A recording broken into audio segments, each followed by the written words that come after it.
Tentativa de recorde de salto em grupo de paraquedismo. Diana Paris era uma paraquedista alemã experiente, com mais de 1500 saltos bem-sucedidos no seu currículo. No dia 3 de abril de 2014, ela juntou-se a um grupo de 222 paraquedistas em Eloy, no Arizona, numa tentativa de estabelecer um recorde mundial para o maior salto de formação dupla. O desafio exigia duas formações separadas durante uma única queda livre, um feito que requeria precisão, sincronização e equipamento impecável. A 18 mil pés de altitude, Diana e os outros paraquedistas saltaram do avião. O céu encheu-se de corpos enquanto manobravam para formar a primeira formação. Tudo correu conforme o planeado até chegar o momento de se separarem e abrir os paraquedas. Diana puxou o cabo de abertura a cerca de 3.500 pés, mas algo correu terrivelmente mal. O seu paraquedas principal não abriu corretamente. Testemunhas disseram mais tarde que parecia ter saído torcido, criando o que os paraquedistas chamam de line twist. Em circunstâncias normais, um paraquedista tem tempo para se libertar de um paraquedas principal com problemas e acionar o de reserva, mas Diana esperou demasiado tempo. Quando percebeu que o paraquedas principal tinha falhado, já estava abaixo dos 2.000 pés, a altitude mínima segura para abrir o de reserva. O chão aproximava-se da velocidade terminal, cerca de 190 km por hora. Diana provavelmente sabia o que estava a acontecer. Teve apenas segundos para perceber que toda a sua vasta experiência não a poderia salvar. Os outros paraquedistas assistiram, impotentes, enquanto ela se afastava do grupo, o corpo a rodopiar sem a estabilidade que um paraquedas funcional proporciona. O impacto deu-se num campo aberto, perto da zona de aterragem. A força foi catastrófica. Os médicos legistas determinaram mais tarde que Diana morreu instantaneamente devido a múltiplos traumatismos provocados pelo impacto. O corpo dela criou uma pequena cratera na terra. O paraquedas em que confiara mais de 1000 vezes antes estava parcialmente aberto ao seu lado. Diana Paris tornou-se a única vítima mortal da tentativa de recorde. O grupo acabou por completar o salto do recorde mundial com 221 pessoas em vez de 222, dedicando o feito à mulher que caiu do céu. Tentativa de recorde de velocidade nas salinas. Chris Rasch era um piloto veterano de 63 anos com décadas de experiência a perseguir recordes de velocidade em terra. No dia 9 de agosto de 2014, ele chegou às salinas de Bonneville, no Utah, uma vasta extensão branca onde a superfície perfeitamente plana fez deste o local de eleição para tentativas de recordes de velocidade desde 1914. O dragster modificado Haskell era capaz de ultrapassar as 350 milhas por hora, mas primeiro era necessário fazer testes para garantir que tudo estava a funcionar corretamente. A manhã estava limpa, com condições ideais. Haskell vestiu o fato e prendeu-se firmemente no cockpit do seu veículo aerodinâmico.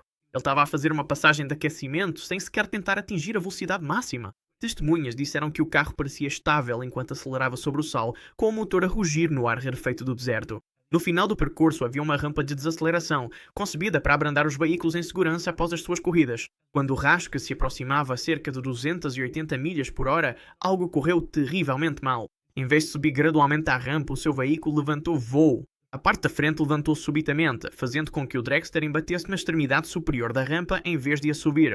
A colisão foi violentíssima, impossível de descrever. A estrutura em fibra de carvão do veículo desintegrou-se com o impacto. Partes do carro foram arrancadas instantaneamente, espalhando-se pelo sal branco numa trilha com quase 100 metros de comprimento. Dentro do cockpit, Rasch foi submetido a forças de desaceleração que o corpo humano não consegue suportar. Os primeiros socorristas chegaram ao local em poucos minutos, mas constataram que Rasch tinha sofrido um trauma interno catastrófico. A sua aorta tinha sido arrancada do coração pela desaceleração súbita.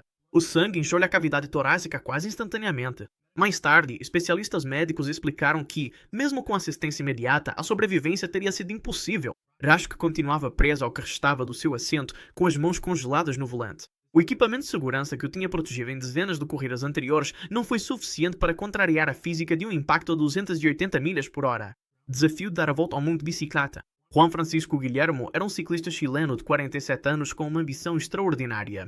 Em 2010, partiu para pedalar 250 mil quilómetros através de 5 continentes em 5 anos, uma viagem que lhe garantiria um lugar no livro de recordes do Guinness. Em 2015 já tinha pedalado pelas Américas, Austrália e partes da Ásia, documentando cada quilómetro da sua extenuante jornada. A 21 de fevereiro de 2015, Guillermo pedalava pela Autostrada 3, na província de Nakhon Ratchasima, no nordeste da Tailândia. E acompanhado pela mulher e pelo filho de 2 anos, que o seguiam numa viatura de apoio, como já tinham feito ao longo de milhares de quilómetros. O tempo estava limpo, a visibilidade era boa e o Guillermo seguia na sua própria faixa, cumprindo todas as regras de trânsito. Por volta das 11h50, uma carrinha branca aproximou-se por trás. Testemunhas relataram mais tarde que o veículo circulava a alta velocidade e parecia guinar ligeiramente. Num instante, a carrinha desviou-se para a faixa do Guillermo. O condutor não teve tempo de travar. O Guillermo não teve tempo de dirigir. O impacto foi catastrófico. O para-choques dianteiro da carrinha atingiu o Guilherme por trás a cerca de 100 km/h. A sua bicicleta de fibra de carbono desfez-se no momento do impacto. A força lançou-o para a frente contra o asfalto da autoestrada. O capacete partiu-se com o impacto, oferecendo pouca proteção contra uma força tão extrema. Os médicos legistas determinaram mais tarde que o Guilherme sofreu fraturas cervicais imediatas e graves. O traumatismo cortou a sua medula espinhal na vértebra C2, causando paralisia instantânea do sistema respiratório. Ele não conseguia respirar. O coração dele continuou a bater durante cerca de 90 segundos após o impacto, mas sem oxigênio, a morte cerebral era inevitável. O Guilherme ficou imóvel na autoestrada enquanto a esposa corria do veículo de apoio. Ela chegou até ele em segundos, mas não havia nada que pudesse fazer. O homem que pedalou por desertos, montanhas e tempestades tropicais morreu num troço comum de estrada, a poucos meses de concluir a sua viagem de 5 anos. Ele tinha pedalado 140 mil quilómetros, mais de metade do caminho para o seu objetivo, tentativa de recorde de velocidade em terra. Jessie Combs era uma piloto profissional de 39 anos e personalidade televisiva, conhecida como a mulher mais rápida em 4 rodas. A 27 de agosto de 2019, ela chegou ao deserto de Alvord, no Oregon, um leito de lago seco de 12 milhas, perfeito para tentativas de recorde de velocidade em terra. O seu veículo era o North American Eagle, um caça F-104 convertido com 52 mil cavalos de potência, capaz de atingir velocidades superiores a 600 milhas por hora.